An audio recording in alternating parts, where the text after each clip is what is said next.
Toku, welcome back to the Coach's Journey podcast. Hey, it's great to see you again, Robbie. It's been a while.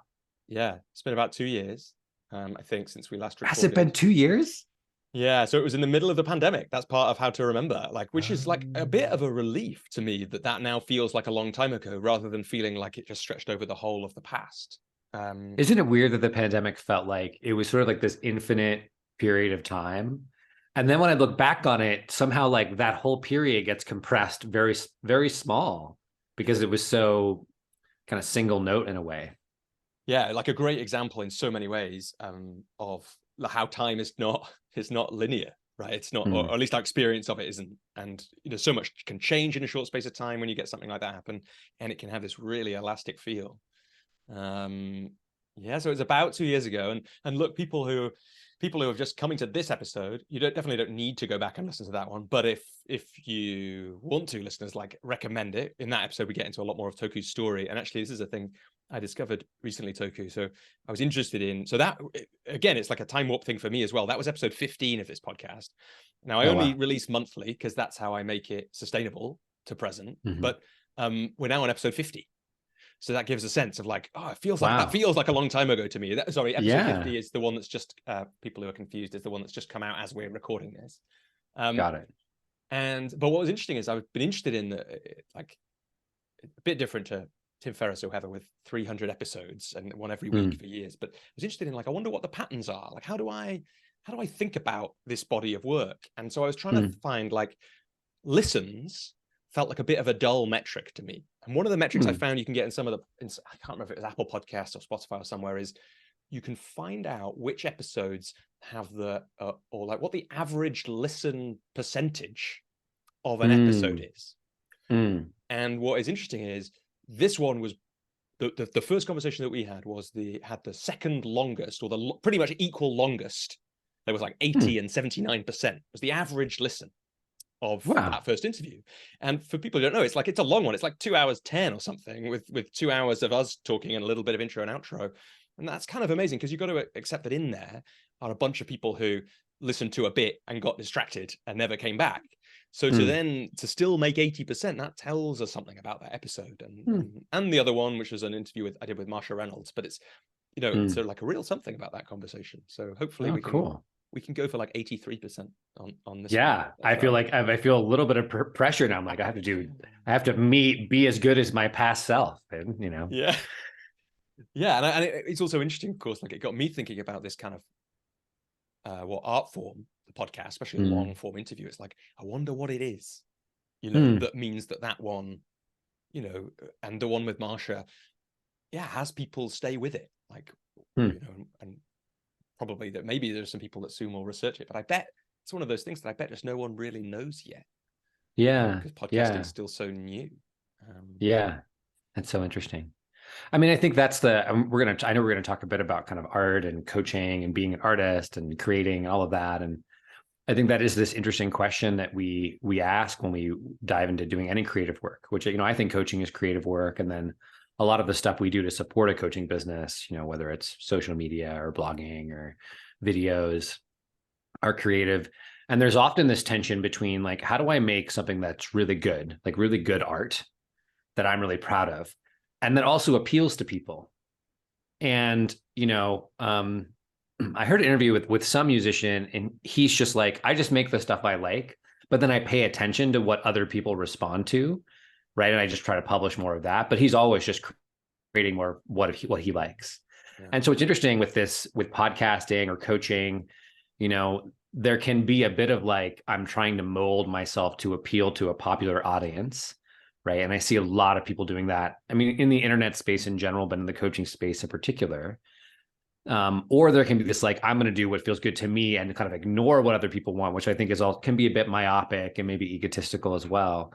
And so there's just interesting tension in both in a coaching business as well as in a creative work between the creating something that's really good, that really speaks and shares your voice, but also has an impact and appeals to people. So I find that tension showing up all over the place, both in the work I do with coaches and in my own work.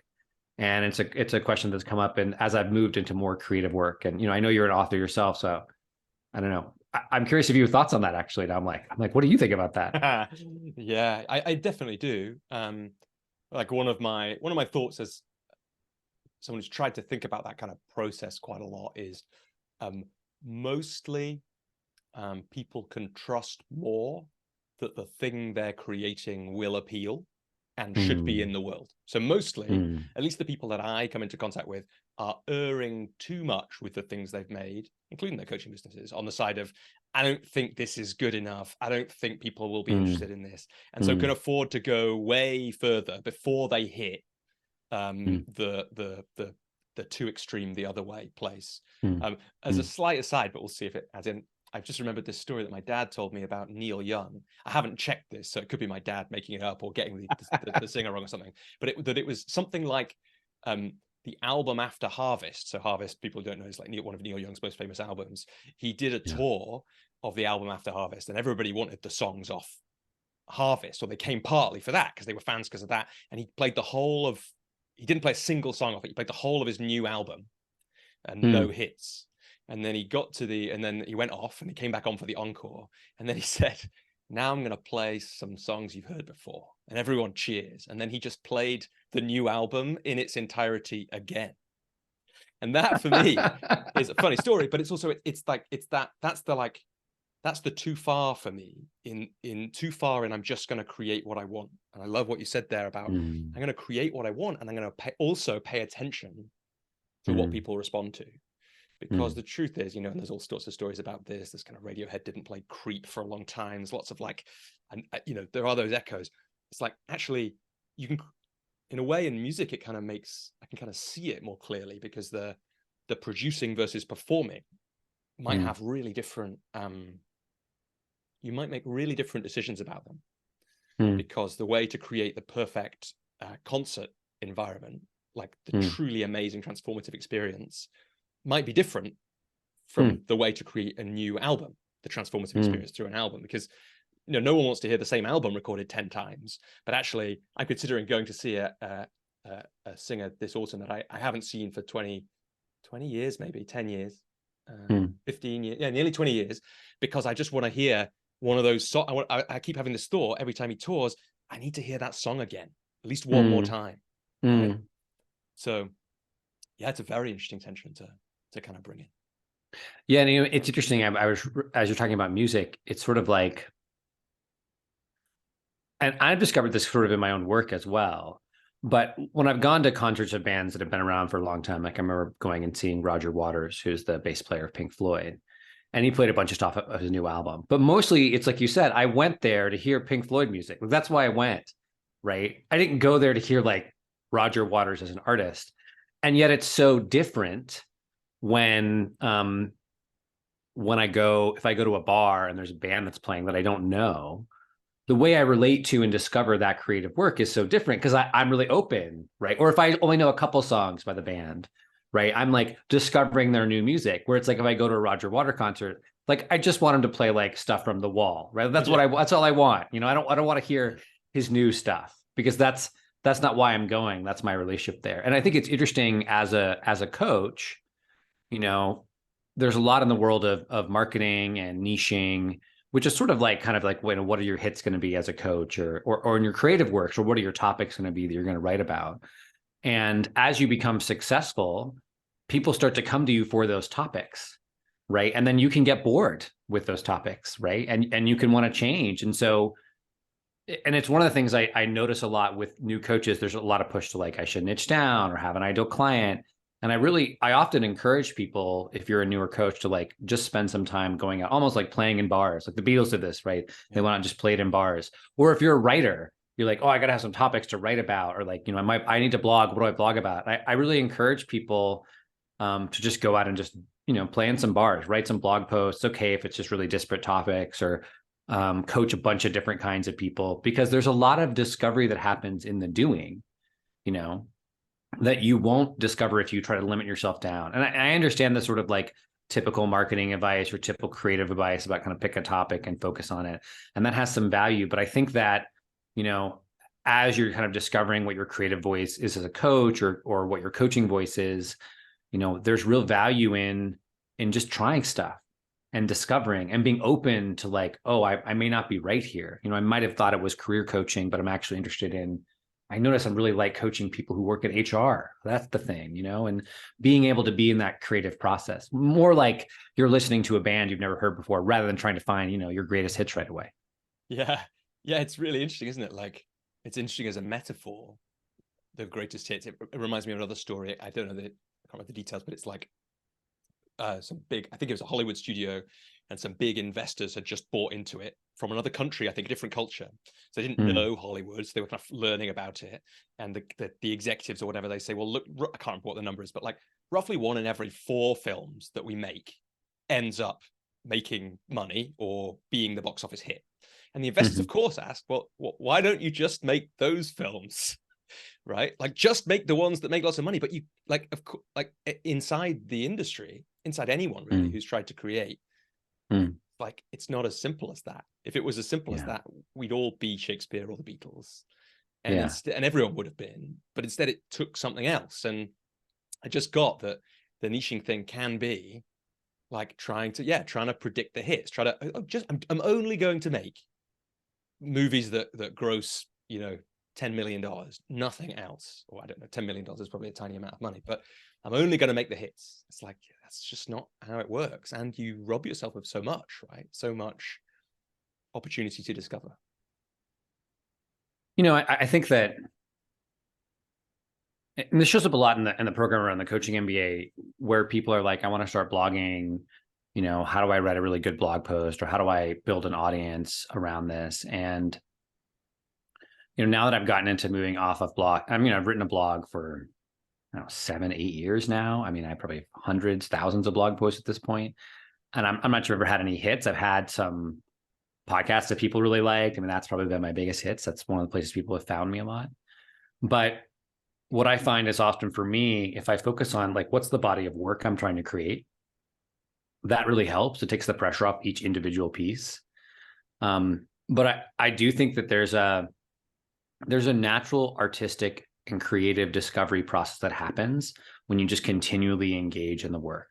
Like, I'm sure this is true for you as well. Like, listening to episodes of your podcast, there's a way in which the podcast kind of becomes itself over time, right? You had a vision of what it was going to be, and there's ways in which that were true. And then the podcast has sort of evolved, right? And it starts to become its own thing. And so, you know, I think that as a coach who's also artistic, who's also creative, who also writes, you know, there has been a natural evolution of my work. But by putting my attention on what's the body of work that I'm creating? What is it I want to be thinking and talking about for the next 5, 10, 15, 20 years?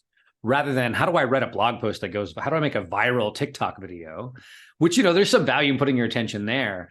I think that for me, at least at first, and then often in kind of in the middle and at the end, putting my attention on this, what's the body of work?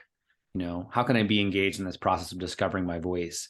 To me, that's the sort of real juice that, especially if you're someone who does coaching and also wants to write a blog, make videos, produce courses, write a book, like putting your attention there, I think helps you do the work necessary in order to be creative. And you might get a hit, you might not, but at least then the work gets created, right? Because if the work doesn't get created and doesn't get shared with the world, then no one gets to enjoy it. Yeah, absolutely.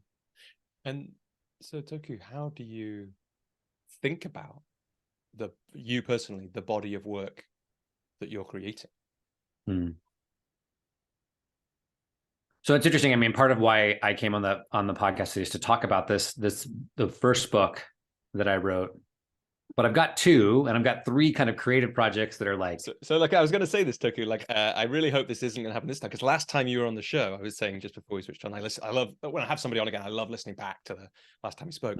You were about to launch, you were just doing kind of beta program run for a different book, which as far as I can tell is not present out in the world anywhere. And now you're back there, essentially at the same stage with another book.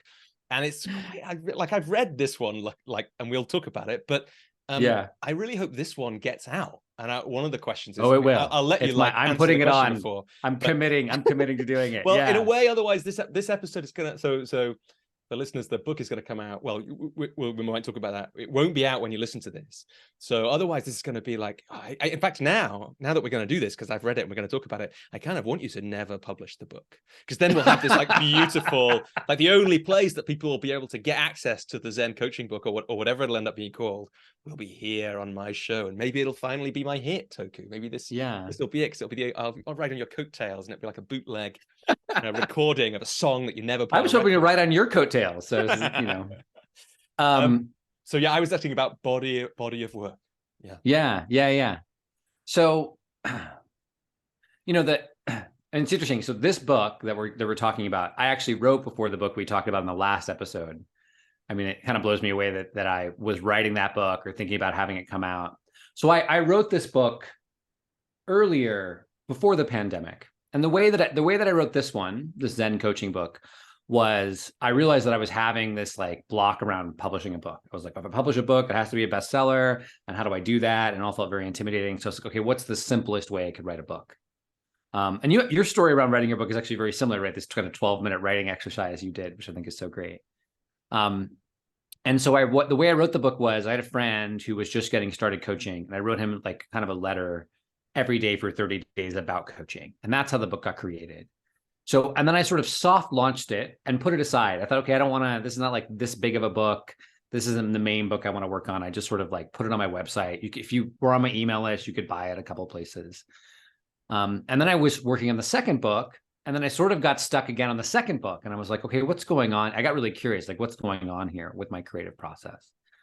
And what I realized was that I had developed a level of mastery to publish blog posts pretty consistently, like put it out there, not worry about it. But when it came to books, there was a certain like preciousness I had of like, it has to be good, it has to be edited, and what is it? And so then I realized that part of what was getting in the way of the second book was that I hadn't really launched the first book. And so I had this sort of like, it's like my creative pipe started to get backed up, right? It's like, well, the first one sort of stuck in the pipeline and the second one stuck behind it. And my newest project is I'm creating a tarot card deck for coaches, where it's sort of like the tarot and it has coaching questions. So that's way backed up, right? Like that's the part of the, probably gross metaphor, like that's the part of the toilet that's overflowing at this point.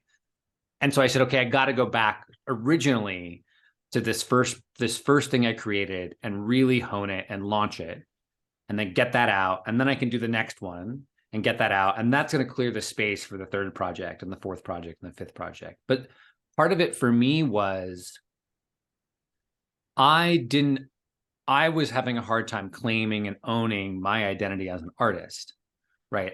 For a long time, I was like, well, I'm a coach and I do like writing for marketing purposes. Like I blog because I market, that's my marketing. But I realized there was another part of me that was very creative, that I wasn't claiming, that I wasn't owning. And I find this is actually very true for lots of coaches, where they have a coaching part of themselves, but there's also this creative part. There's a writer or a video creator or a course creator or a, sometimes a visual artist. And often that's sort of in the background in secret. And they go, well, coaching, I can put that out there. That's a business thing. And this creative thing it's not real. It's not legitimate. And so my journey ever since, we recorded that podcast the last, 2 years ago, has been a lot about claiming my identity as both a coach and an artist. And what does it mean to create art, or another way I could say this is to coach at scale, right? Like I think there's a first level of coaching where it's I coach with people one-on-one. And what I'm really trying to do with both these books, and ideally the tarot card deck eventually, is I'm trying to coach people at scale. How do I coach people? How do I create transformation while I'm not in the room? And not just at a blog, which is, has a way that's sort of like coaching. It's in the moment, I'm responding to things. But it's an artifact that I'm going to say, okay, this is an artifact of my voice, of the way I look at the world, of the transformation that I'm standing for, that I want to exist and stand the test of time in some way. And that intentionality has been tricky for me to claim. And so I've started to think about the body of work that I'm creating as kind of twofold. One, it's can I curse on your podcast? Am I allowed? Yes, please do. Please do. Okay, great. One is like, I just want there to be cool shit in the world. So it's like my body of work is I'm making cool shit for the world. One. And then two, it's this expression of I want to create a thing that is, it's a snapshot, it's an encapsulation of a certain voice, of a certain perspective that comes from me, that's a transmission that comes through me, that I want to keep talking about again and again and again. So rather than the next podcast or the next blog post, a thing that I'm so confident about what I'm saying, or so clear about this perspective, that I can keep talking about it again and again and again. And I think that is actually incredibly rare in the world in which we have Instagram and TikTok, where things just sort of always are changing, to put a stake down and claim this is part of my body of work. And then not to stop there, but to keep creating, because that's the other thing that happens is people get a hit. I think Rich is coming out with a new book, but he wrote The Prosperous Coach, and then and in the nicest possible way, he's been saying he's coming out with a new book for the whole time that I've known him. And I haven't seen it. I'll believe it when I see it. I really mean it. I think about that, every time I get an email on his list saying the new book's coming out this year. It's like, well, maybe. It's hard. I mean, and once you write a book like The Prosperous Coach, when it becomes a hit, I mean, anything, the risk is anything you're going to do after that might not be a hit. But I'm really committed to, in this phase of my journey, I have a little Post-it note up here that says, I am a gentle, passionate artist. I take my art seriously, but I'm not creating to get anywhere. So that's my kind of mantra that I'm sitting with. I am committed to being prolific as an artist and creating pieces of art. And, it took me 2 years to kind of start that journey. And this book is sort of like, okay, this is the first thing that I'm putting out. And then the sales book, which we talked about last time, will come out next. And then the tarot card deck. And this book, the first book, might actually be a series. So, but I got very excited about creating the art, but I didn't get excited about launching it. And now I'm getting excited about launching it. How do I get as excited about the launching of the thing as I am about the creating of the thing? Because I'm very reliable to create. I have not been reliable to launch, which is why 2 years later, we're still talking about a book that's not out yet. Yeah. And they are different. It's a great frame. How do I get as excited about the launch as the book? And I get that feel like I'm just remembering it's great to be speaking to you again and just get that sense of I'm excited for your launch, part of that as a part of your, what would it be? I guess this would be a reflection. It may not land, but it feels like a part of the thing that you do is to really understand the process so that you can then do it as well as you possibly can. That's a part of how you do these things. So I'm excited to see when this book does launch, how that looks, because it's a really beautiful book. I really mean that. I really, really hope that you do beat the resistance, right? Because it's I mean, people didn't catch it. Rewind this conversation about 5 minutes or 7 minutes to hear Toku outlining the voices that when we're trying to courageously create something, we have all the reasons to not put something out. And I found myself, we'll maybe get into more in detail, but or maybe I don't know, we'll go, let's see where we go. Maybe we go there now. I want to give you a bit of feedback about it.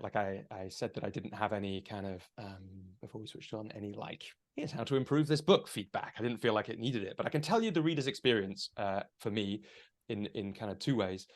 One is it felt like each of the 31 practices in it, 31 chapters, I need probably, a few days with, at least. I need to I got a sense that the very simple book that I could sit with using for a long time. And I caught myself, knowing we were speaking today, I caught myself sitting with, I can't remember which day it is, but being in awe of the clients I was speaking to this morning. Partly because I might have been there anyway. I often am, I see the echoes of what I've learned about coaching in some of the parts of what you've learned about coaching, but knowing, having the book in mind, because knowing we were speaking, it really brought that in. So you get those ripples and that sense of the depth.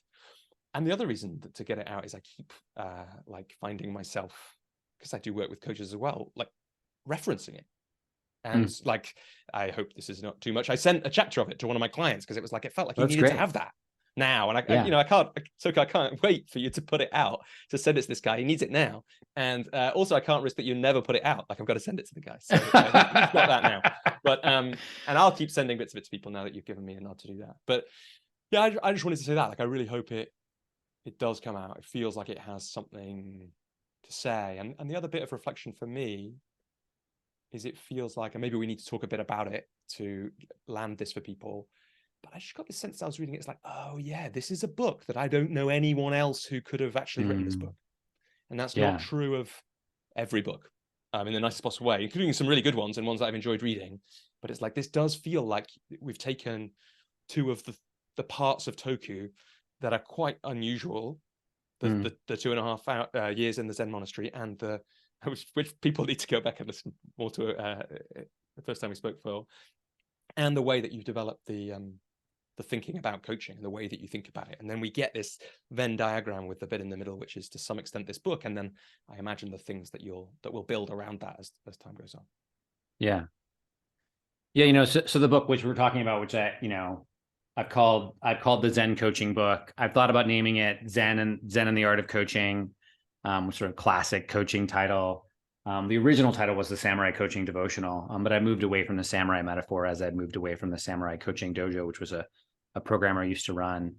The book has sort of these three promises, which I think you're sort of speaking to. So one is this promise that, and I had to reflect on this, like, what are the promises of the book, and am I delivering on that promise? So one is, the book is, if you read it, you'll be inspired about coaching and being a coach, right? And one of the conversations that I see a lot of people having in the coaching space is sort of like, it's sort of this apologetic, like, or embarrassed about being a coach. Like, there's crappy coaches and the coaching industry's fly by night. And to me, coaching is this beautiful, sacred calling. And so part of the promise of this book is that you'll be inspired about being a coach. The second promise is that you'll be a better coach, right? You'll be able to show up on calls more powerfully. You'll have a better understanding of what sets the very best coaches apart from everyone else, and discover new ways of looking at coaching. And then the third promise of the book is that it'll be a resource you can come back to again and again when you feel stuck, unsure, and uninspired. You can pick it up and open it to any chapter and just be present to the power of coaching again. And so, and it's interesting because I modeled the book off of what are my favorite books, which are these books of sort of meditation. So like Zen Mind, Beginner's Mind by Suzuki Roshi, or When Things Fall Apart by Pema Chodron, or Everyday Zen by Charlotte Joko Beck, which are really collections of Dharma talks. It's like these 31 little meditations on coaching with a practice that you can use that day in your coaching work. And so I love hearing your feedback on the book, because that is exactly what you did. Like, oh, this person needs to read this chapter. That's exactly what I want people to do with the book, both for themselves and for other people. So that's the kind of book I'm trying to create. And it is this real fusion between Zen Buddhism, for me in particular, but on kind of in a broader sense, like spirituality, and what is the spiritual journey of coaching? What does it mean spiritually and purposefully to be a coach, and the craft of coaching, and where those two really meet. And it's a topic that's very near and dear to my heart, and a topic worthy of me going back and making sure the book is the best it can be, and really launching it with all the energy I can put behind it. Because I agree with you. It's not a book that I have not read other books in the coaching space that are like this, and that's why I created it. Yeah, and it does have that feel. Like I highlighted a bunch of things as I was reading, and I highlighted a whole chunk of the bit about calling, because it's like, that was kind of one of my biggest highlights, because it kind of really spoke to that thing, which it's like, it's actually quite hard I find it quite hard to remember. I think that's what you're speaking to, really. And you talk about finding it hard to remember sometimes as well, I think, in the book, like just that connection to that amazing thing that it is and can be, and how it does feel like it fits with the comparisons you make with the spiritual paths in the book and now. And I'm glad you explained that about how the book's written. It has that feel. It made me realize I don't know that I've ever, like, I must have, perhaps through my parents, perhaps I've got or read them somewhere, but those kinds of books, I haven't read those ones that you mentioned, but I could feel that was what it was like. I knew enough about those books to be like, I can really feel how this is but that at once, those books about the Zen books, if you like. And I think the Zen coaching book is actually a really good title. So I don't think you'd like, I guess my thing is, like, just get it out. That's my, that's the 12 thing, right? That's the thing that I've been practicing now for 7 years or whatever. So when I see that, and I get like excited, and I get a bit edgy I get excited when there's something great, and I get a bit edgy when I hear the little tendrils of, what if this is going to take another 3 years I don't think it is for you, but like, I hear it with people sometimes. I'm like, well, you need to be really careful about this. Like, it's not out, don't basically the game is always like, here's what I would say to you. My feedback would be the Zen coaching book is easily a good enough title. So like if you don't have another better one by January or whenever the deadline needs to be, that's good enough to go. Before we go into the book further, which we might do, I've got a couple of thoughts about ways we might do that. I just want to slow us down a little bit on that kind of body of work question, on the book question, on this discovery you've been talking about creativity and art, I think. Just to kind of ask a purpose question, really. And this partly comes because Alex Swallow, who I think who's a member of my coaching community, and also who I think you said you've been speaking to about the book. So the Coach's Journey community, for people who are listening who don't know, certain members of it can ask questions of guests. And so, people are excited that you were coming on. And Alex had a question really about how you think about purpose right now. And I was aware listening to you speak 2 years ago and then reading the book, I got these two different snapshots, both of which have echoes of an answer to that question. And I just wondered in this moment, and as you think about the body of work and the things you're working on now, how do you think about that idea of purpose for you? I mean, I think it's really important for all coaches to be able to answer the question of why are you coaching, or why are you a coach? In the program I run, that's one of the first things we address. This, like, why are you a coach? Because people often have a felt sense of it, but their ability to elucidate it or share it is limited, And then often we want to catch one of the bits I had highlighted about in the calling, which is really lovely, is a masterful coach, I'm slightly paraphrasing, a masterful coach understands that coaching is more than a side hustle, a path to personal wealth and fame, or a lifestyle business that involves working from exotic beaches and posting on Instagram. And I think that's a really important thing to be saying. It's like, it's a bit funny, but it's like, we get people sometimes who kind of accidentally end up here because of that promise, I think. So to slow down and ask that question and really answer it, like, that's a really powerful thing to do. Yeah, and I realized about 2 years into my coaching experience that I noticed myself complaining a lot about the coaching industry. And then I realized, I was like, well, of all these, first of all, like, the coaching industry is not unique in that, like, there are people who are famous who are kind of, shallow and don't do great work, and people who do great work and aren't successful, and, that it's over monetized and over marketed. I'm like, please point me to the industry that is pure, right? Maybe if you're a monastic, right? Of course, then there's like teachers have sex scandals. So, so I'm like, the coaching industry is just, it's human beings. So human beings are going to do with anything what they do with coaching, right? Some people are going to exploit it. Some people are going to be manipulative. That's just human beings. So can't get upset about that. I mean, you can, but why? But then when I really thought about coaching and people who become coaches, what I really felt into was that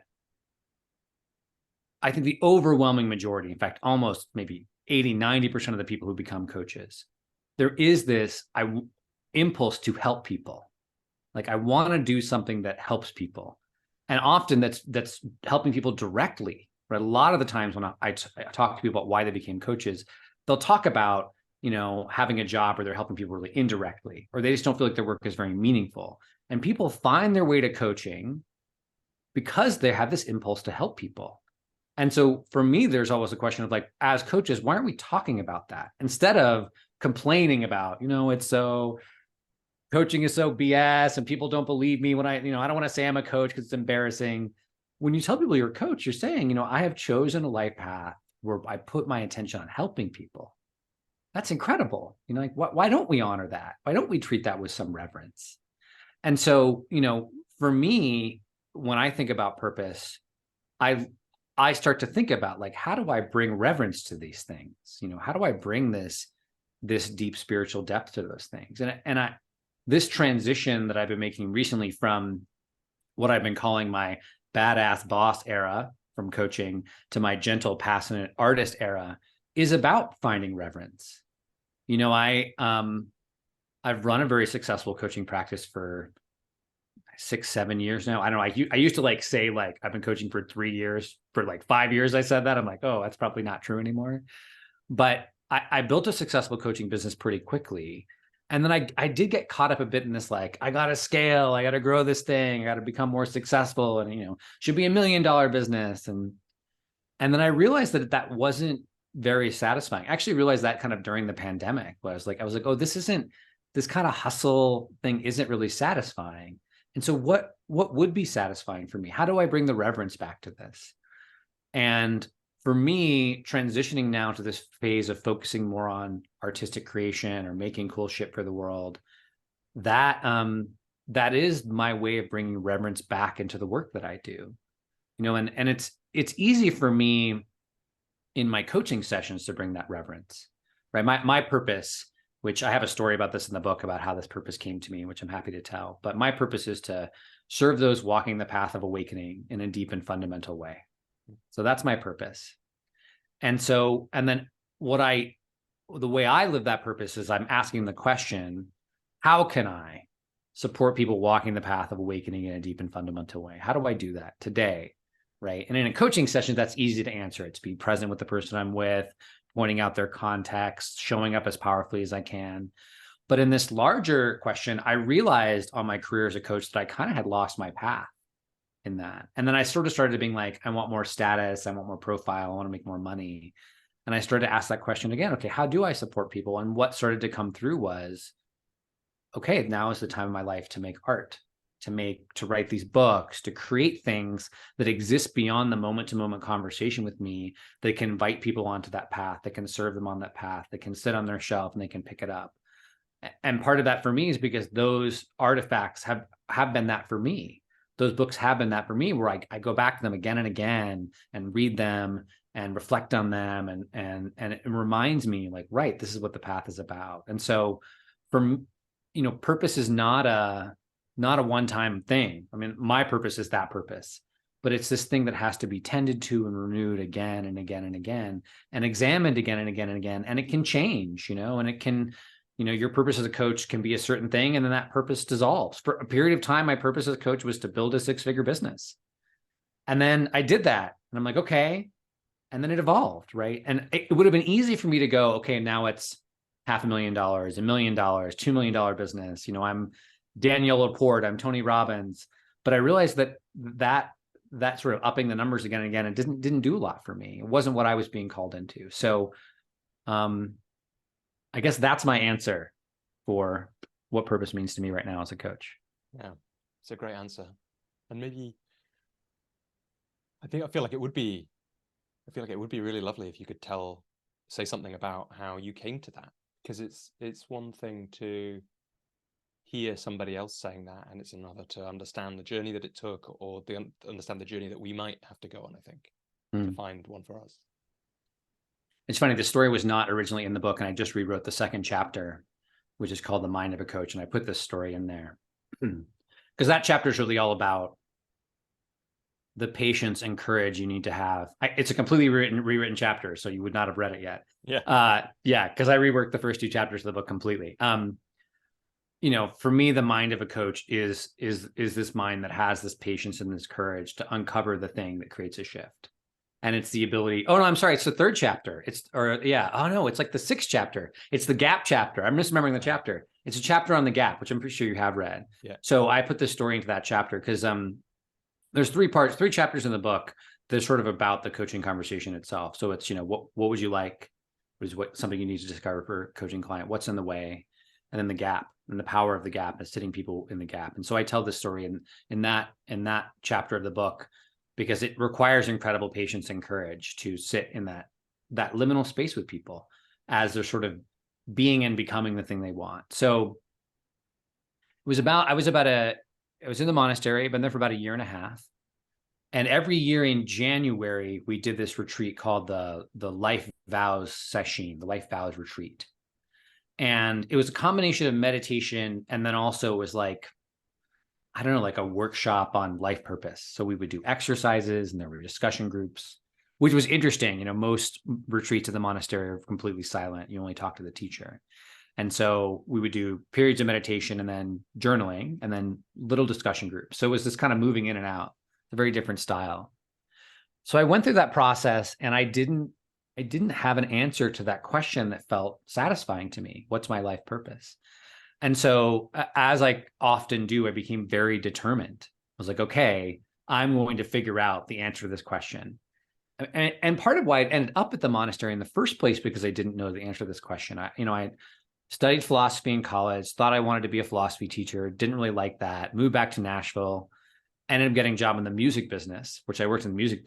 I had a whole career in the music business for 8 years before I became a coach, and got really tired of that. It wasn't really that satisfying. And then moved into the monastery kind of because I didn't really know what I was supposed to do with my life.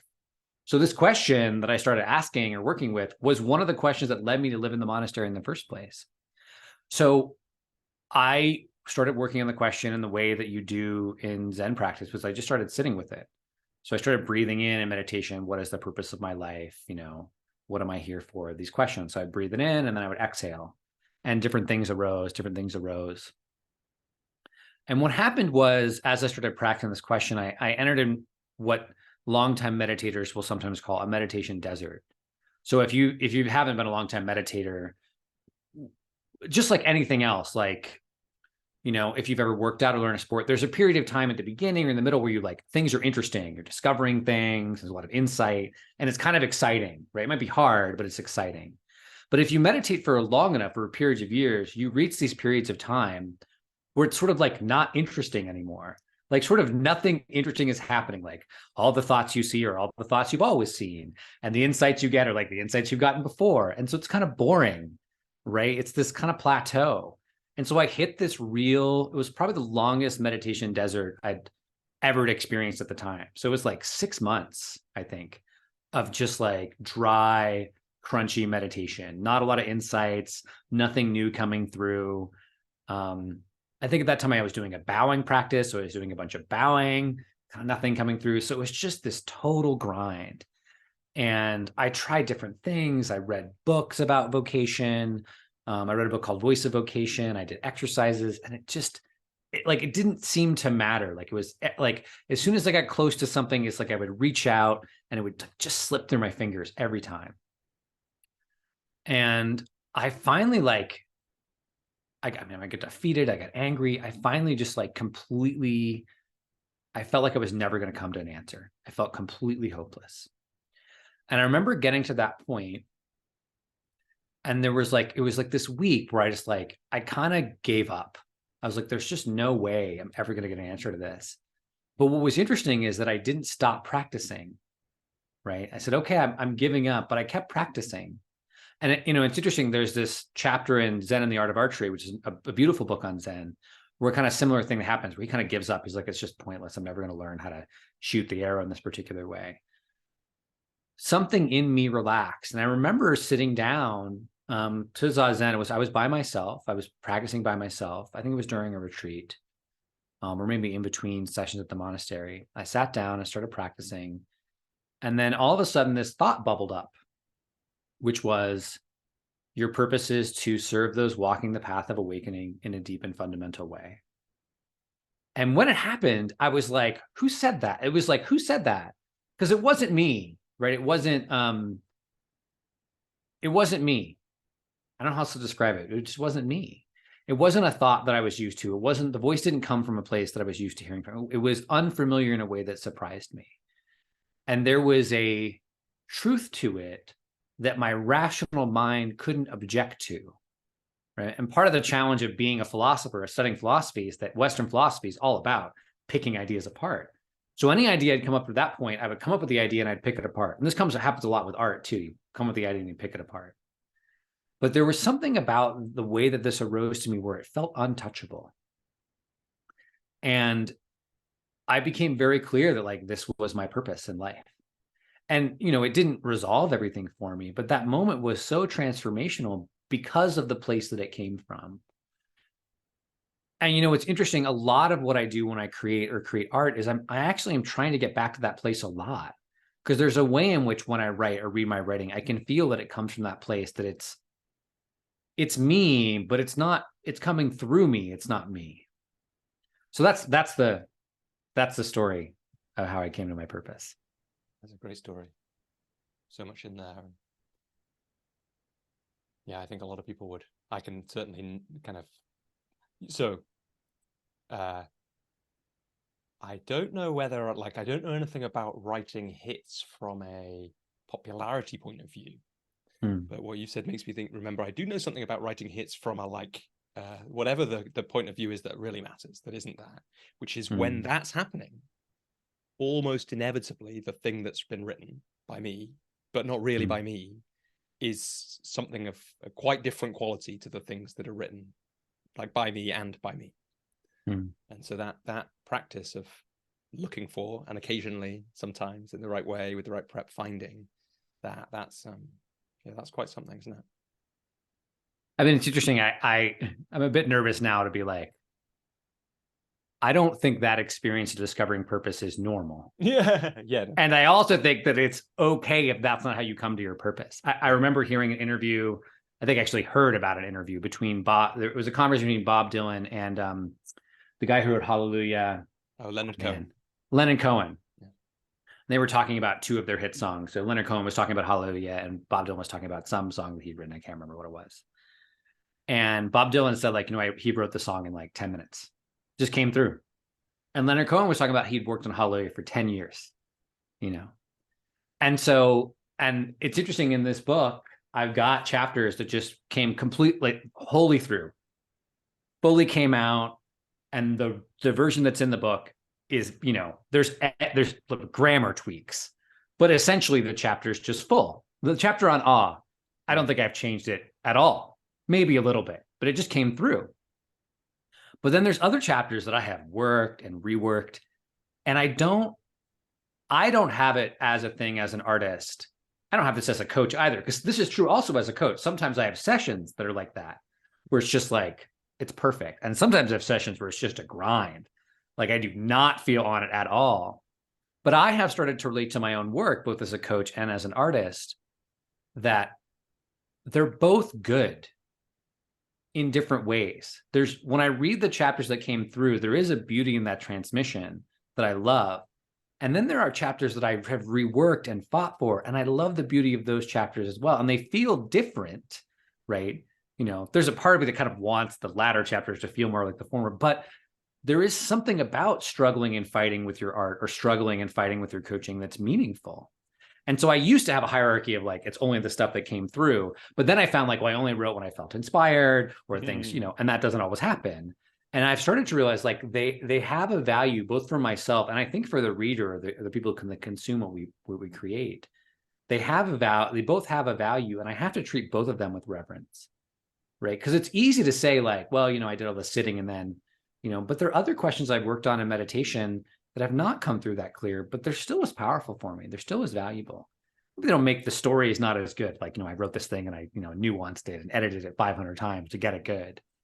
The story may not be as exciting, but to me, they're both powerful in their own way.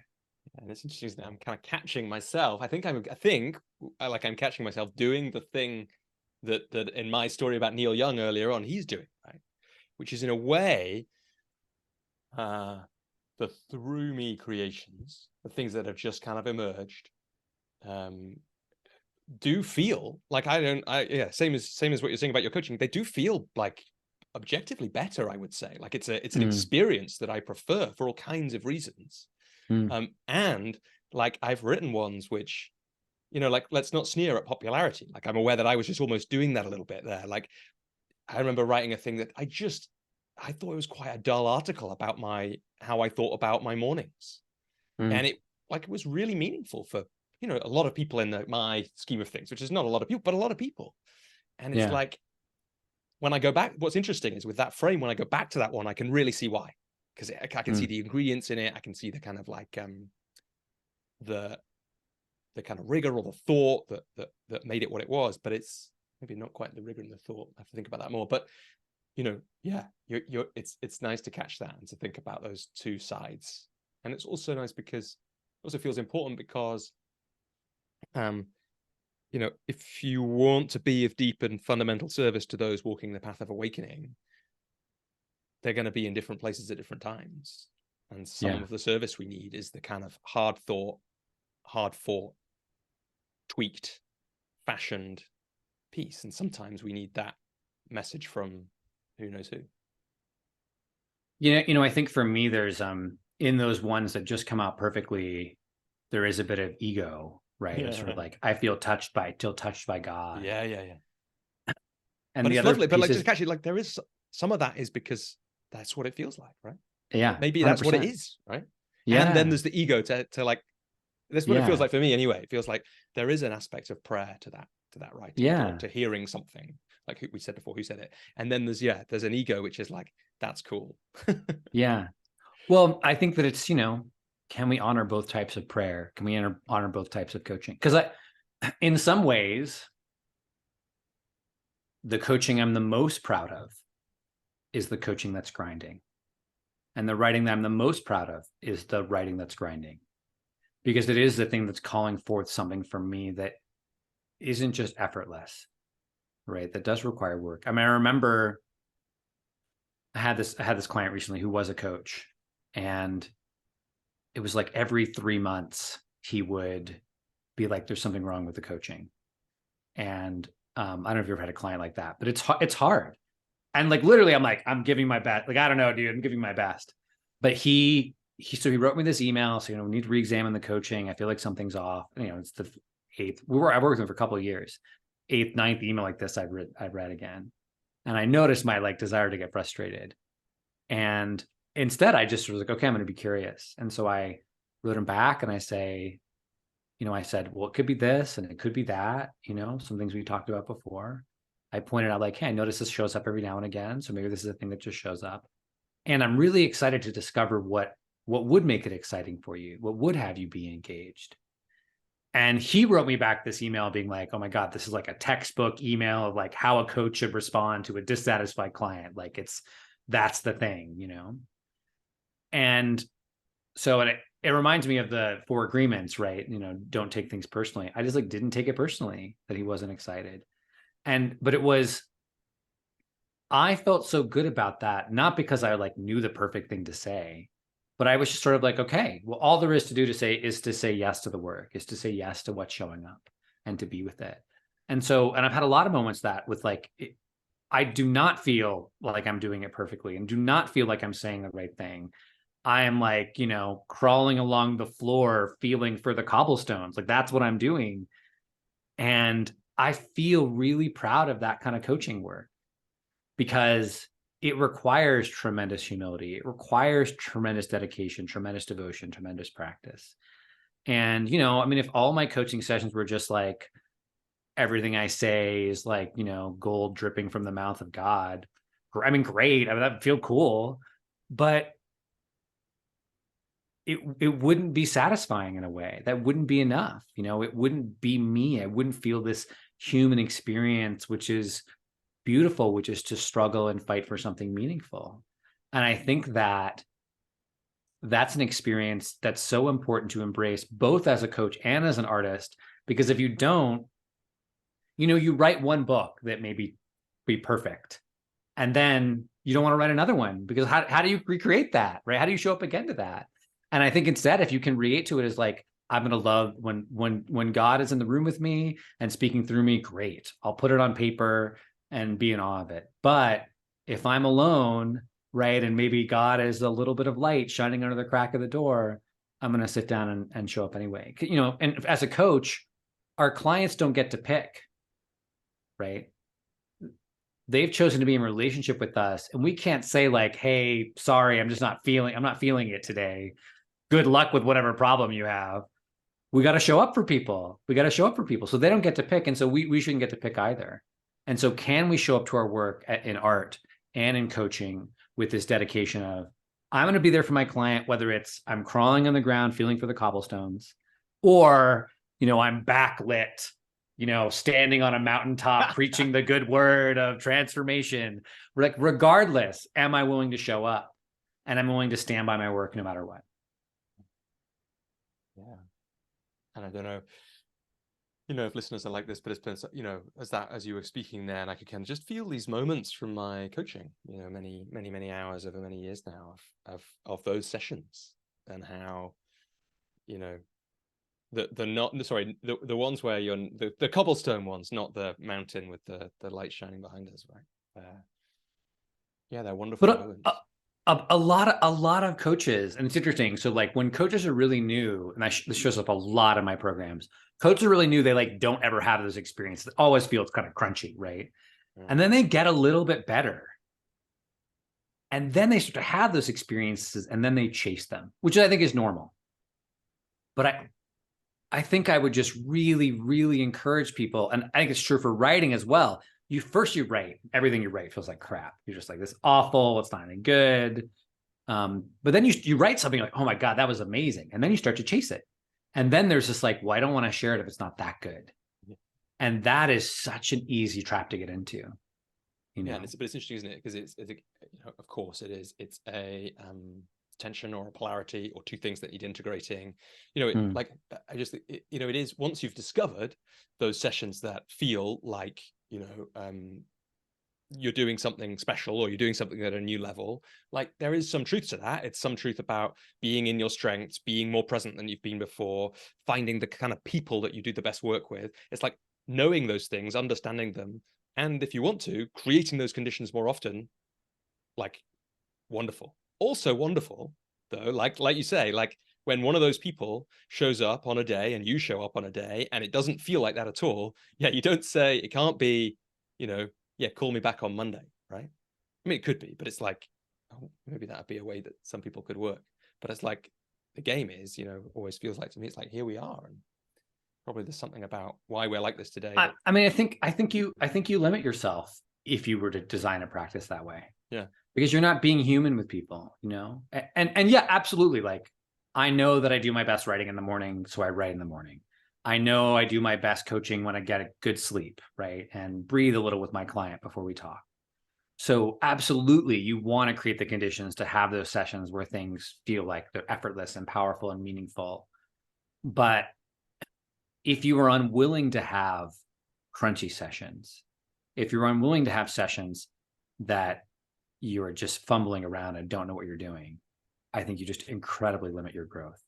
And also, it just makes it very hard to be a coach. Because it's interesting. I talk to these coaches that are like, there's a way that you coach and it's so powerful. And over here, my experience is like, sometimes it feels like that. Sometimes I'm just like, I have no fucking idea what I'm doing at all.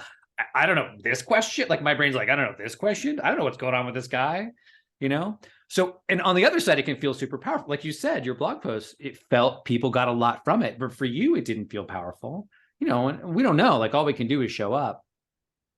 But I really feel like, and they're like, how do I do that? How do I do more of that?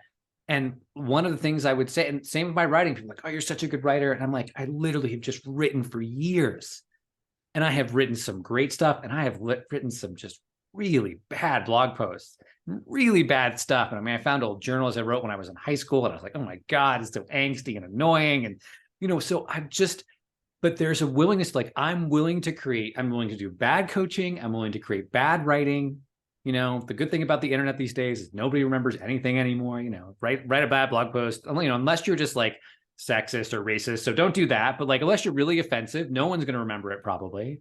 And so, being willing, and I think it's strip coaching, being willing to do bad coaching. Now, don't try to do it, but can you go out there and try and fall flat on your face and then say, okay, that was my coaching today, and I just read the 4 agreements again. It's like, 4 agreements in my head. One of the 4 agreements is just do your best, but doing your best looks different on each day. And so I think if you're on this journey as a coach, if you're on this journey as a creative, or you're sort of in between, like I coach and I want to start writing, I want to create things, you have to be willing to make bad art. You don't always have to publish it, I will say. Like sometimes I read a blog post and go, that's not ready for public consumption. But I think you have to be willing to do that. And I think it's important, not just for you, but it's important for the world, because when we show up in that human way, I think it's really a gift to others. Yeah. Yeah. And just to say, I love that reflection on what it's like in a coaching session, where sometimes it feels like you've got no idea what's going on. And it's just like, I love that, just to echo my own experience, or I can hear some of my own experience in that. So Toku, you said earlier on, I'm going to do a little gear change.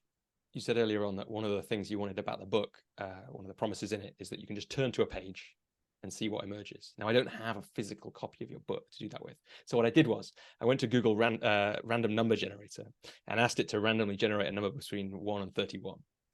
And we're going to see what comes up when we slow down together into number 22.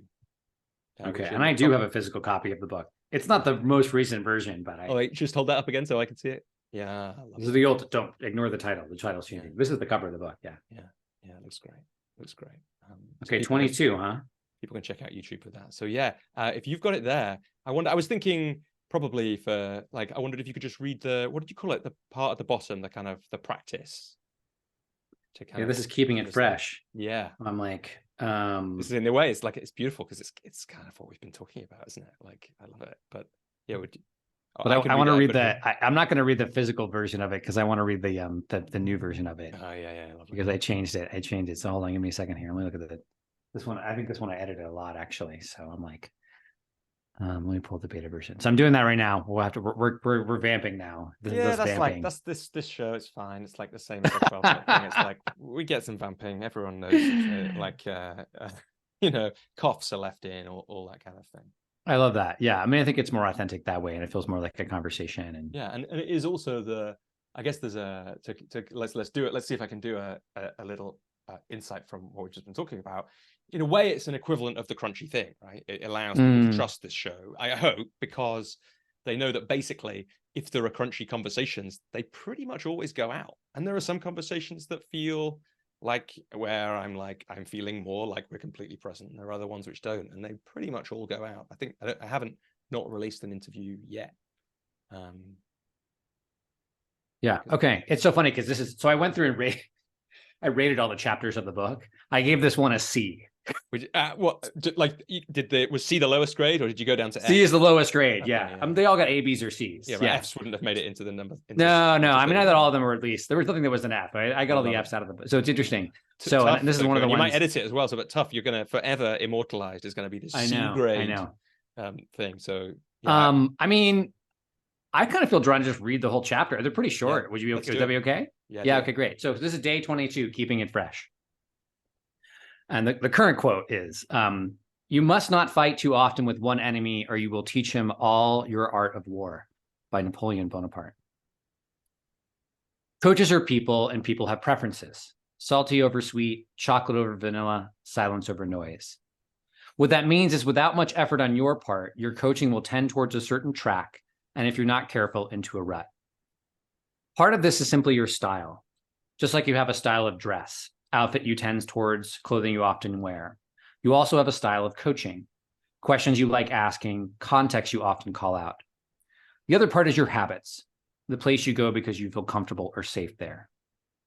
Great coaching over the long haul is a balancing act between these two, honoring and honing your style so that you can improve and innovate and challenge yourself and keep growing. And this isn't just a balance you need for yourself, but it's the balance the people you coach need too. Because the people you coach will get used to how you see them, how you reveal new insights, and how you challenge them. I remember this one client I worked with that drove me insane. At first, he loved my questions, he responded to my invitations, and he took on the work we did together. But slowly, he built up a defense to them. He would defend his choices, he would question my approach, he would complain about how he wasn't doing anything. And no matter how hard I tried, nothing changed. Then one day, I gave up. I stopped pushing him. I stopped challenging him. I let him complain and simply reflected what he was saying. When I did this, something amazing happened. He started to shift. He realized how stuck he was. He realized how much he was whining, and he started taking action again. So what happened? What happened was I was caught in a pattern with him. I'd push, question, and challenge, and he would resist. Even though he asked me to challenge him, to push him, to invite him, it didn't work. Instead, as soon as I gave up, AKA, as soon as I stepped out of the pattern, things shifted. And this is important to remember. Your style is great until it's not. Your tried and true approach is great until it's not. As you coach, it's so important to stay present and open, to learn to let your style go when it's not serving, to learn to relax and accept what is. It doesn't mean you should abandon yourself at the first sign of resistance, but it does mean that great coaching is the constant search for freshness. It's an unending commitment to discovering something new, even when it's not what you think it should be.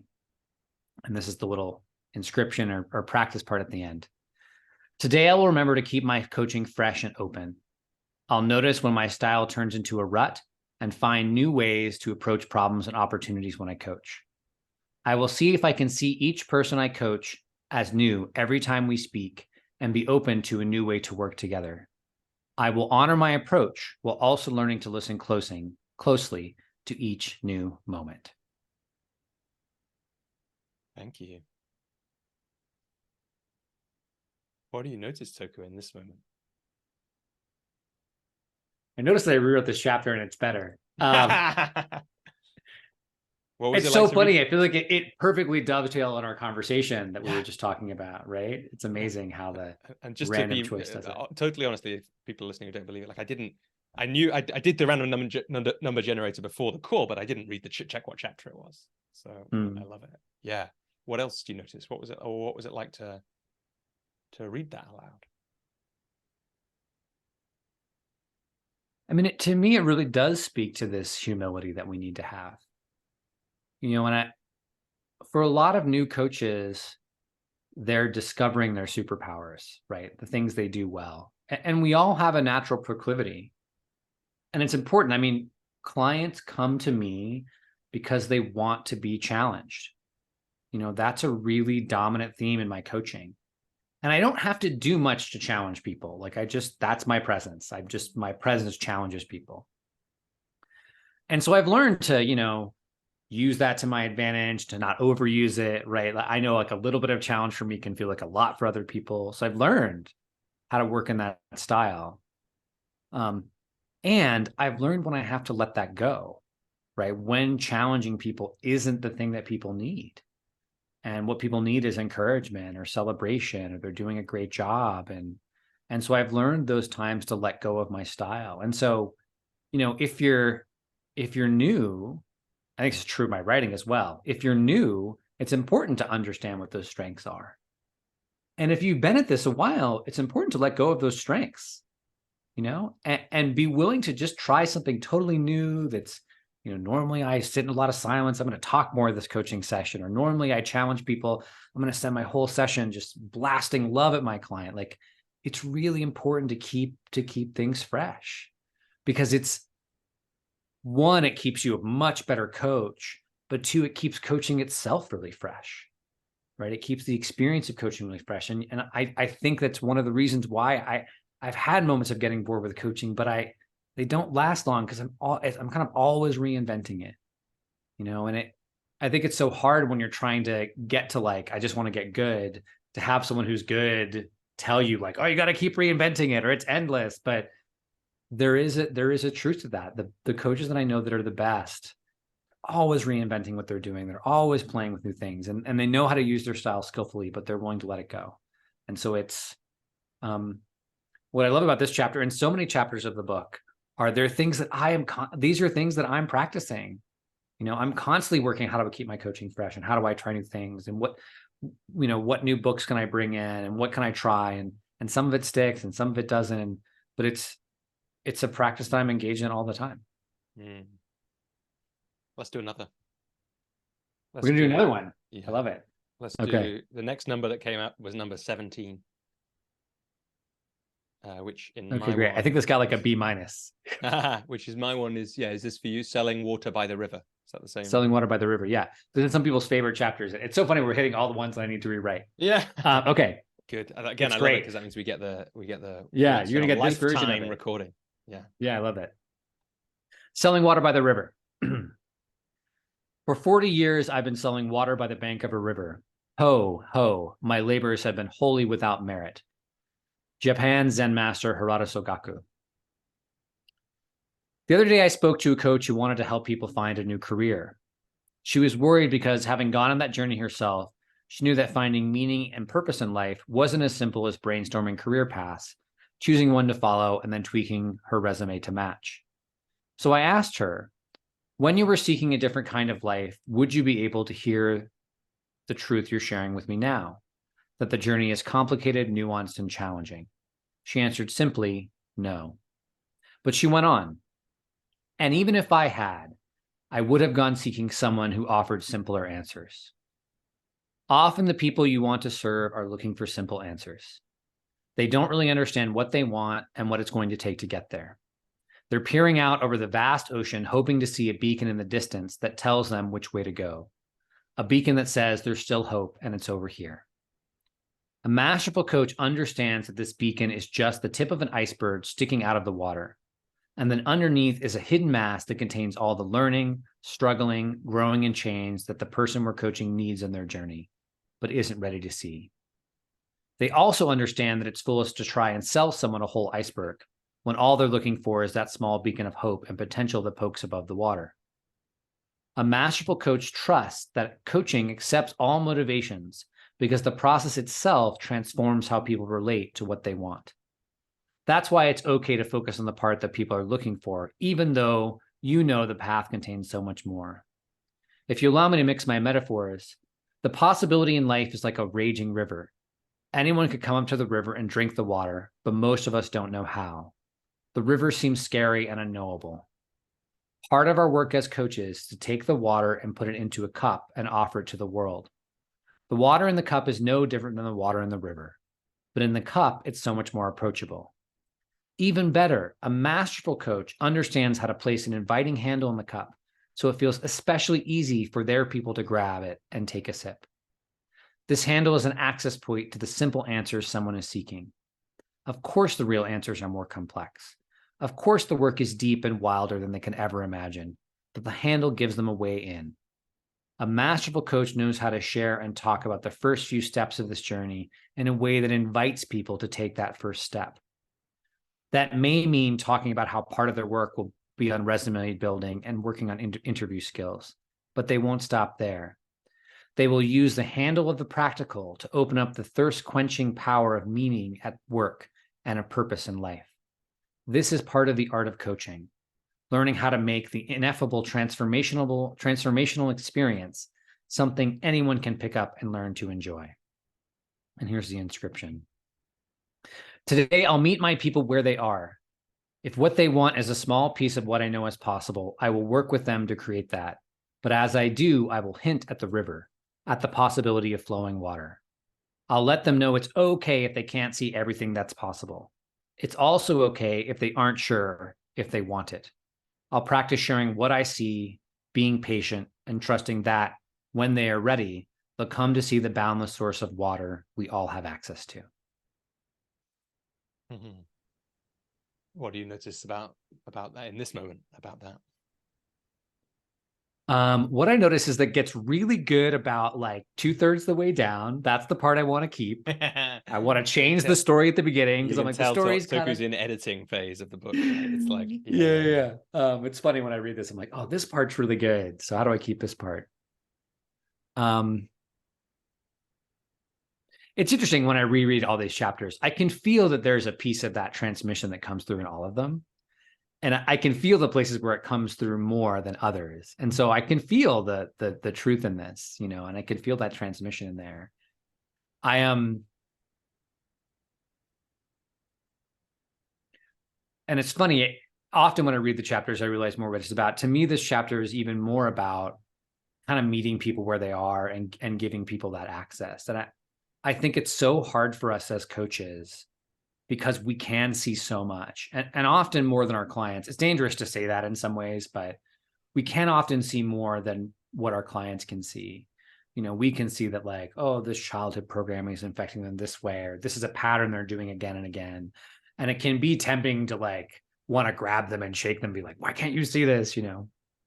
But people see things in their own time, right? And so our job is not to be right about what we see and what they can't see. Our job is to, lead them to access these things. And knowing how to do that through this, taking the water and putting it in a cup, and even better, putting a handle on the cup so they can access it. That is really the part of coaching. And I think early on as a coach, I really thought all it was, can I show people, can I wake people up to like life, right? Can I like show them how amazing they are? And I did a lot of that. And I noticed some people would take that, but a lot of people would sort of see that possibility and then move back. And then I would get frustrated. I would get annoyed. I would get, it was so hard to see them be present to possibility and move back.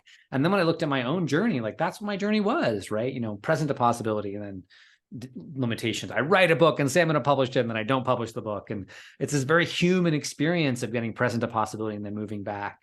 And so much of my job as a coach is to be like, okay, where are they today? How can they access the possibility today? How do I meet them where they're at today? So I can slowly start to get them present to the raging river of possibility that exists in life. And so it's such a humble practice and such a powerful practice, and so important for me to remember to do again and again as a coach, because now I can often see a lot more than what my clients can see of what's possible for them. And that doesn't mean that that's good coaching.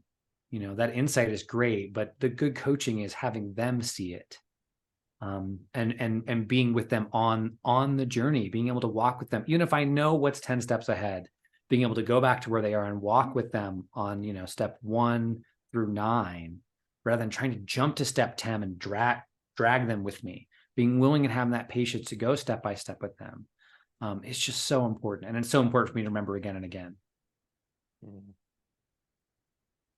think I'm really glad we did that. Like, I think if we had another 2 hours, we could do a few more. But people can have to wait for the audio book, which you should definitely do, by the way. 100%. When I did the beta group that I just ran, I did this where I read the chapters and then riffed. Yeah. Which helped. A lot of that stuff actually is now going to get put into the book. Yeah. Right. Because often the riffs, I'm like, oh, wow, that was really good. I should have put that in the book. But I have this part of that. I don't know if it'll be a paid bonus or free bonus, or probably if I do the launch, it'll be if you sign up, but where it's literally like a 31-day course where every day I sit down, we read the chapter together, and then I spend a couple minutes riffing on it so that you can use the book like a 31-day challenge if you wanted to. Yeah. I did that for the beta group and they loved it. And I love doing it. I mean, it's amazing how when I read the book out loud, it feels different than when I read it in my head. And then I kind of get tapped into like, oh yeah, this is what matters to me about it. So I get really excited. And anyone who's watching the YouTube, you'll see me get very animated and yeah, absolutely. But it's also, you get that sense. I think people listening will get that sense that I've just kind of got of that we could feel you doing it live, right? I mean, you could partly feel, you when you reflected on them, yes, you did some, I'm the author of this and it's not out yet. And therefore, one of the interesting things will be when it's out, from my experience, a load of that stuff, it's like wonderful. It's like, it feels a bit like, actually, I'll get to what I was going to say before in a minute if I remember it. It has a little bit of the feel for me of getting married, of like, once you've written before publishing the book, there's all this thought about like, could it be better? Should it be better? I could do more editing. Should I? How much more is right? When do I have to let this go and do it? And then it's out, and all of that pretty much for me just went. And a bit like I'm not sure if I've talked on this show before, but for me, the process of getting married was a bit like that. The engagement, I felt like the pressure ramped up. And then through the valve onto the other side, all those thoughts that were, is this the right thing to do? All my stuff about commitment that was so present in the engagement was just gone, most of the time. I mean, I'm a human. I'm sure there's bits of it that'll flare and things, but so I'm looking forward to you being able to, like, it'll be fun hearing you riff without that when you get to that. But also I just got that, like, because it has that, because of what you said about these all being the things that you need to pay attention to and keep paying attention to, you could run that. You could either record that 31-day thing and let people do it, or you could run it into infinity in the future. And each time those riffs will be different and fresh. And like, I don't know if this is true. I would, my rational mind says in 5 years or 10 years, if you read that, you'll have new things that if you were doing 31 letters to a friend starting coaching, you would write some new things in there. But my suspicion is a lot, like reading it, hearing you read it, it does have the feel of the Zen books in the way that these are like you say, there's the depth in them that enables you to keep coming back, or enables me to keep coming back, or somebody else. Yeah. No, I think so as well. And I think that part of doing this last round is really honoring the timelessness of it. And, that I think this is a book that I'll talk about for years in the future and send to people. And so wanting to give it my best effort. And it's been really fascinating to go through and analyze the book and say, what are the chapters are my favorite and why? And we sort of identify these, not to formulate, but identify these three things so one is that it has some sort of story element to it, typically about me, but not always. So it has the story element, has a bit of me in it. Two, it's got a bit of poetry, has a sort of poetic element to it. And then three, that it's practical, that it's approachable. And the best chapters kind of combine all three of those things. Oh, wait, no, I'm sorry, there's a fourth one. The fourth is that it has a single strong idea. And it's interesting to go through me the book and I analyzing the chapters that I don't feel is good. Usually one of those four things is not there. The one that's the worst chapters are the ones that there's not a single idea. And so this last run I've gone through the book and I'm looking at the chapters that I've rated as a C. And that's not like, just so people know, like, I'm not beating myself up. I'm like, okay, it's just not my best work. I go back and I go, okay, what's the one idea? And almost 100% of the time, if it's a C, there's not a clear idea, or the clear idea is muddy. And that's my issue with this last chapter, actually, is like from about a third of the way down to the bottom, there's one clear idea, which sort of this water by the river. But the top part, it's a little bit of a different idea, right? And so I go, oh, okay, this is good. It's good. I mean, I think it's good as it is. But if I could clarify it so the one idea comes through really more strongly, then it could be even better. And so for me, like there is like, it could always be better and the writing could always be better. But I've started to look at like, okay, well, what will have me say these chapters are done? And now I have a standard, like, oh, here's the standard I'm going against. And I think for me, at least, that didn't even really arise until I got to the place of like, okay, I'm going to honor my art as art. And I started looking at launching and sharing the book as its own kind of expression of art. And so I said, okay, well, I have to set a standard for myself, or a thing that I'm aiming towards, and then work towards that. Until then, it was sort of like, it was always very piecemeal, the process. And, it's interesting. That's the way my coaching has felt as well, and I see this a lot with new coaches, where it's every coaching session, I'm like, was that good or not? Right. But there wasn't like here's what I'm committed to showing up as. And when I started to set that standard for myself, like, did I show up powerfully? Did I, was I present? Did I do my best? When I started to set that standard for myself, like, here's what I'm aiming for. And it's not a feeling, it's a way that I show up, or committed to showing up. When I hit that standard, whether the session was great or not, I go, okay, that was my best work. And when I don't, I go, okay, well, why not? And sometimes, well, I didn't prepare, or I got caught up in the client's story. And I analyze that and I go, okay, I learned from that. I'm going to keep showing up again.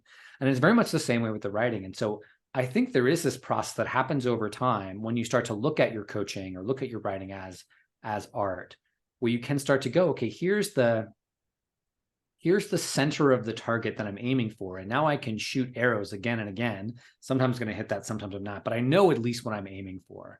And so it's what I've loved about, even though I know it's frustrating because I haven't published the book, what I've loved about this round of writing the book is that I finally am like, oh, okay, I now know what I'm aiming for, and I can shoot for that. And I can go, okay, well, I got close to this target. I could improve it. I could move a few inches to the right. But I realized until I got to that place with the book, I don't know what I would have felt good about publishing it. Because I didn't have the target. And it only was through this process of examination and repetition and working with an editor that I started to realize, like, I started to ask myself the question, what is a good chapter of this book? And now that I have that, I feel like I can take that now to my other project. Okay, what does make this good? What is about this that makes me go, this is me and this is my art, that I'm satisfied with it. And that took me some time and some reflection to get there. But I think it's super valuable. And I guess I'd be curious, like, do you have this experience with your writing at all? Or am I making this up? Or I sort of am just discovering this as I'm saying it. So I'm curious to hear your thoughts on it. Yeah, well, I think there's a few things in there. So one of the things that I was thinking as you were telling that story, I had this question that I wrote down listening back to our last conversation, which is like, what are you practicing at the moment? Because you talk in the last conversation we had, and I know you've written, thought a lot about deliberate practice and practice in different ways, and I kind of hear people listening might be able to do that as well if they think that. You're going to hear the way that you have applied those ideas about practice to this, and what you've just given us a great example of it. It's like, what am I shooting for, and then what then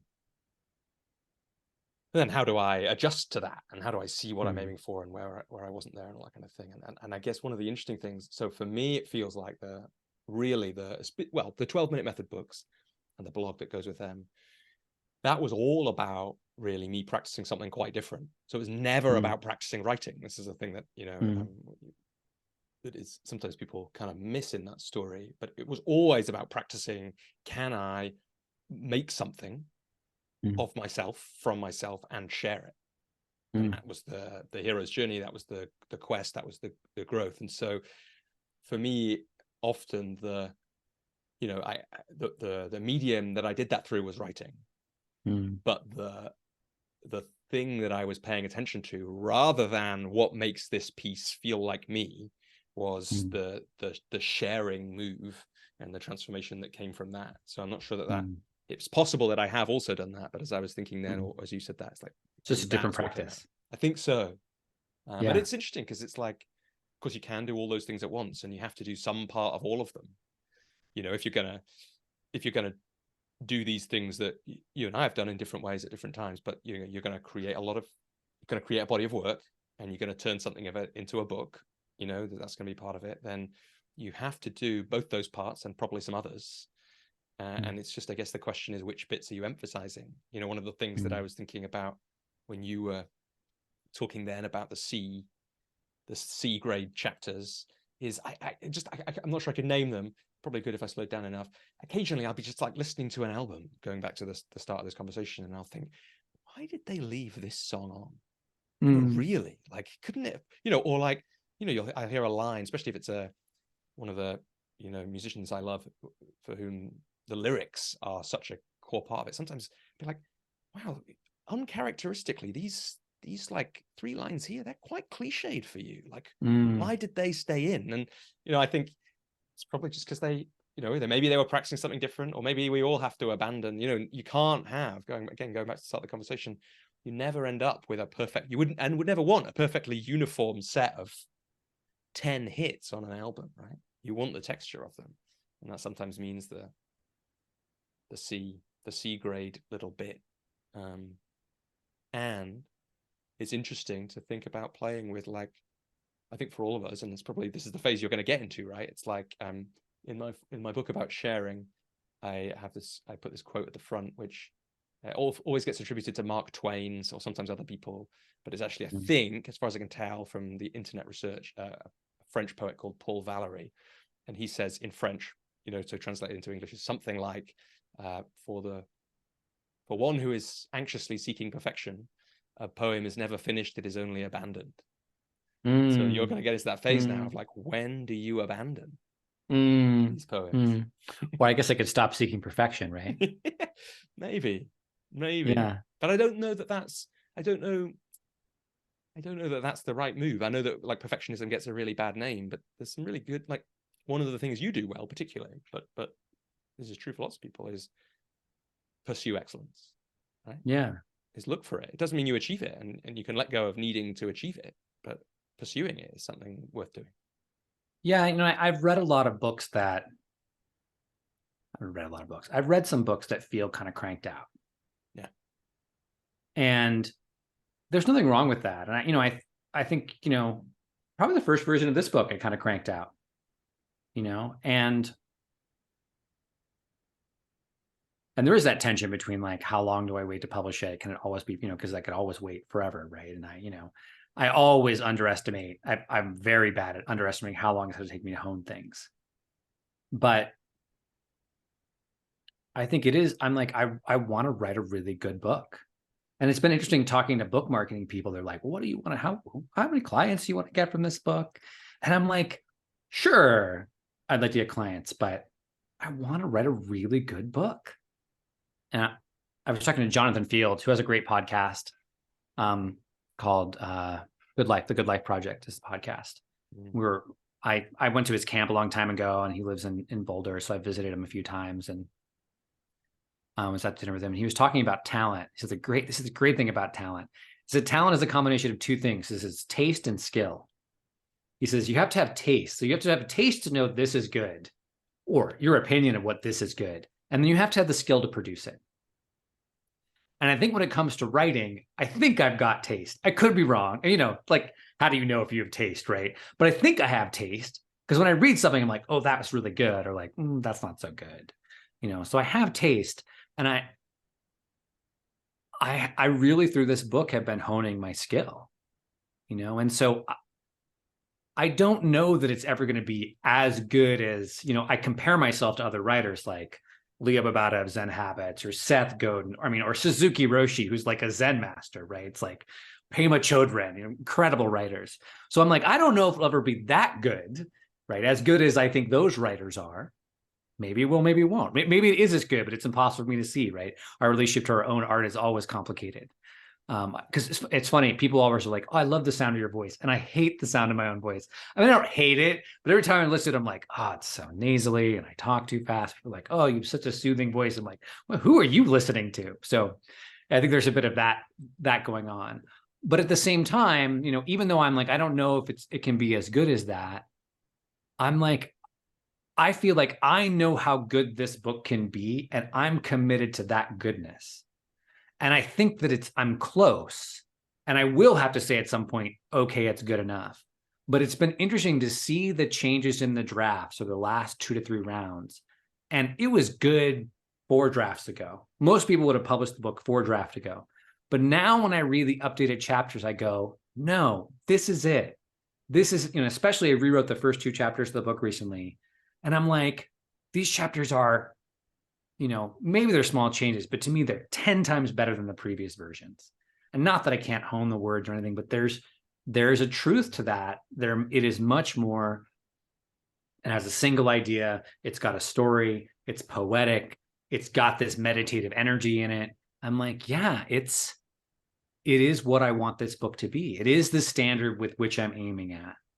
And what's amazing is that my artistic process, and I think also the process of becoming a coach, is you have to discover your own standard first, which can be anything. Like your standard was, can I trust myself to create something and put it out? That's a standard, right? That's your sort of like, the thing you're aiming for. You have to discover your own standard, and then you have to live up to it. And that's so challenging, because what we want from the world is like, tell me what score do I need to make on the test? I'll make the score, right? Or tell me what is successful and I'll do that. But it's so much more powerful when you develop your own standard of like, this is what I know is good for myself.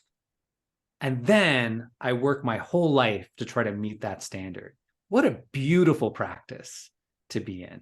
And that's what I want for myself as a coach. And that's what I want for myself as a writer. And that standard might change. My success in meeting it's going to change. But then it's really holding my art, because I created the standard and I did the work to meet it, rather than I'm trying to be as good as or look like someone else. When I do that kind of writing, it's fine. And some people like that stuff. But for me, it's the best when it's my standard and I'm trying to meet it. Look, it feels like a really beautiful place to begin to wrap up this conversation, which, as last time, has flown by. We've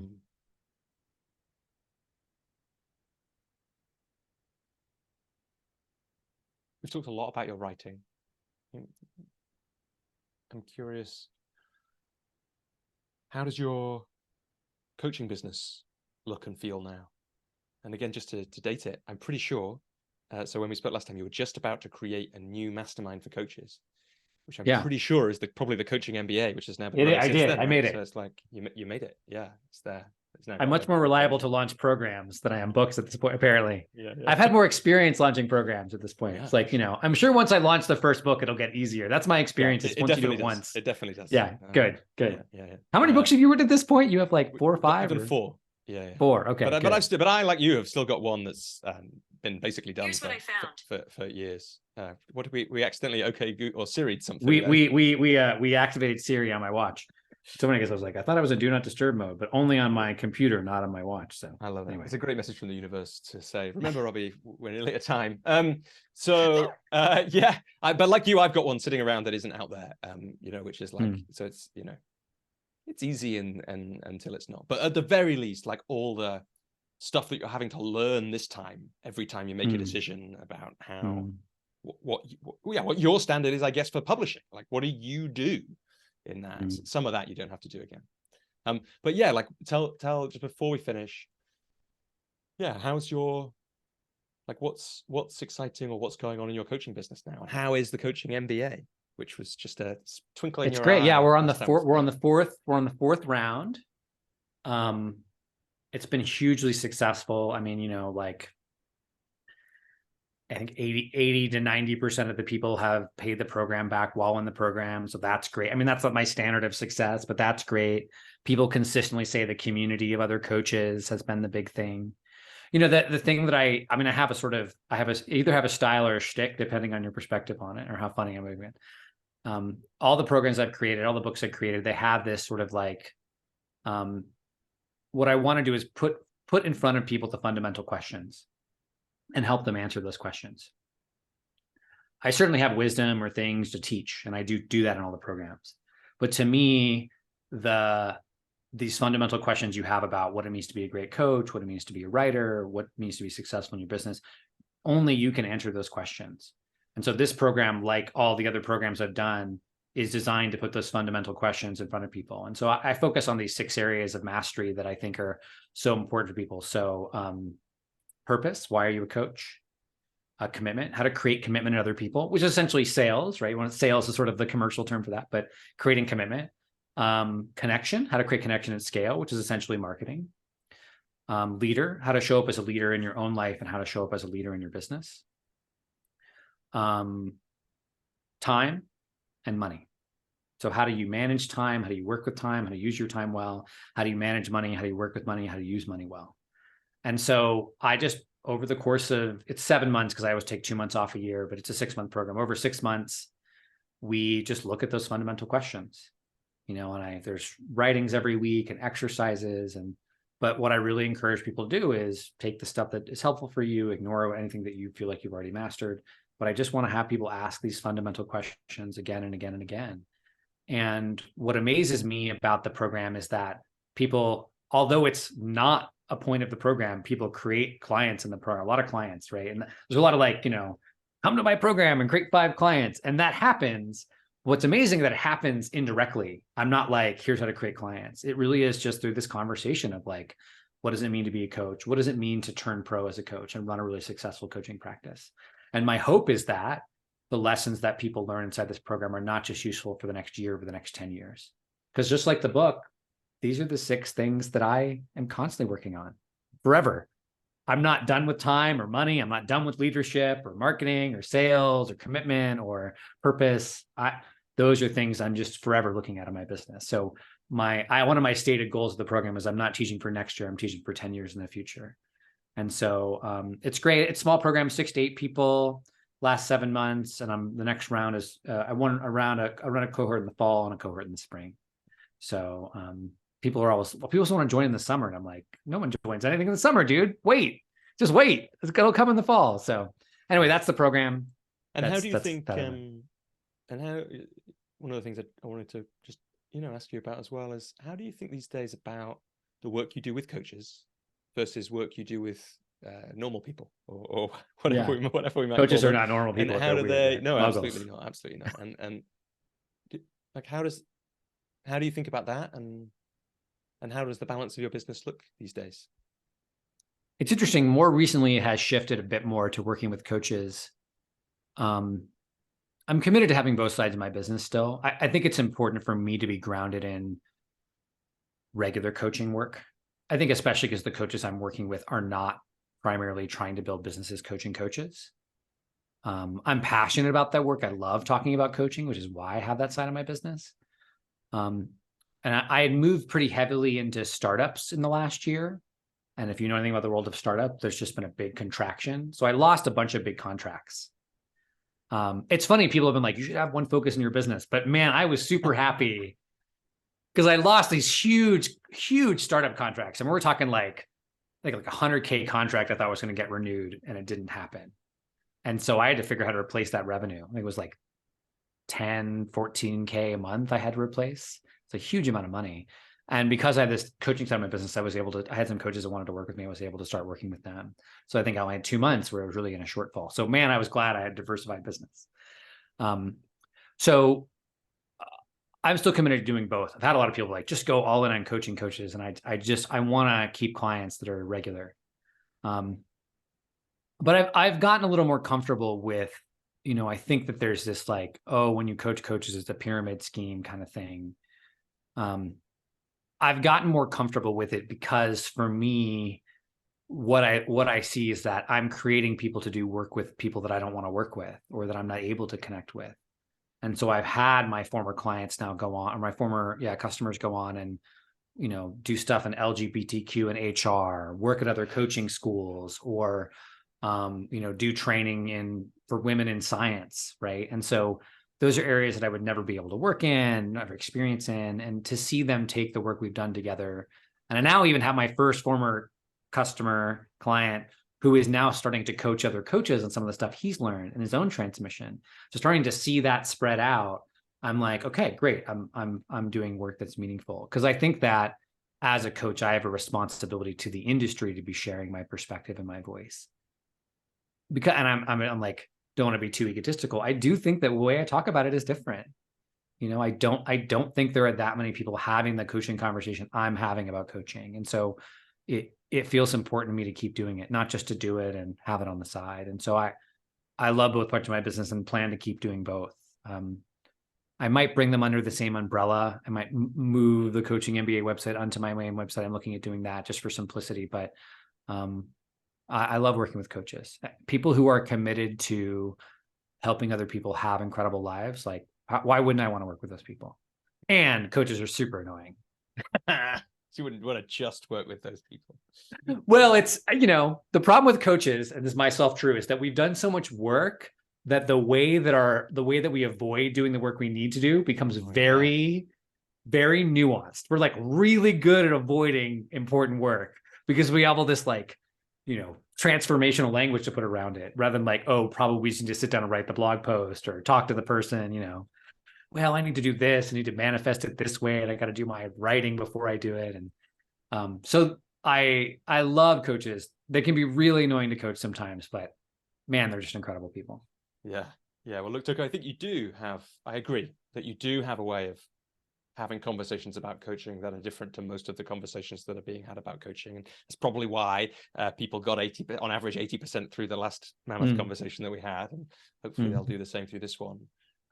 It's been a total pleasure to have you back on the show. Before we finish, is there anything that we haven't said or anything you want to share before we wrap up? No, if people are interested in the book, I did this last time. I don't think I did a great job of delivering on it, but if people are interested in the book, if they want to like join my street team or get like an early release, I'm going to do that whole like early release, buy a copy, post a review on Amazon. So if you want to do that, I do know one of the bonuses I'm going to give to those people is I will give this 31-day video course thing where I read through all the chapters of the book. So if you're interested in that, let me know. I'll put you on the list. I'll send you, a short copy of the book or something if you sign up. But, I'm probably a few chapters of the book like this, probably a few of these videos. I have all the videos recorded for the beta group, so that should be easy. Yeah. So I'll send you a little smattering of those things. And then when the book comes out, we'll have fun with it. So if you want to do that, that's great. And, if you want to reach out, if you're interested in one-on-one work or coaching MBA, or you just want to ask me a question about something I shared, send me an email. Like I think people think because I'm super busy that they can't reach out to me, but I love talking to coaches and I love sharing my insights and I love answering questions. So it may take me a couple of weeks for me to get back to you because I am busy, but I pretty much get back to 100% of the people. Do not send me a message on Facebook Messenger, please. I mean, you can do it.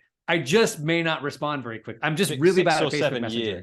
You don't get a response from me on Instagram Facebook. Messenger. I'm actually ironically better at, but Facebook Messenger, I don't know why. No one messaged me on Instagram Messenger for sure. Poor people who do that. Email. Yeah. I'm very reliable to respond to email. I'm slower on email, but I'm more reliable. Yeah, how funny. Exactly the same. We could do another podcast sometime about why that is. But in the meantime, Toku, best of luck with everything with the book.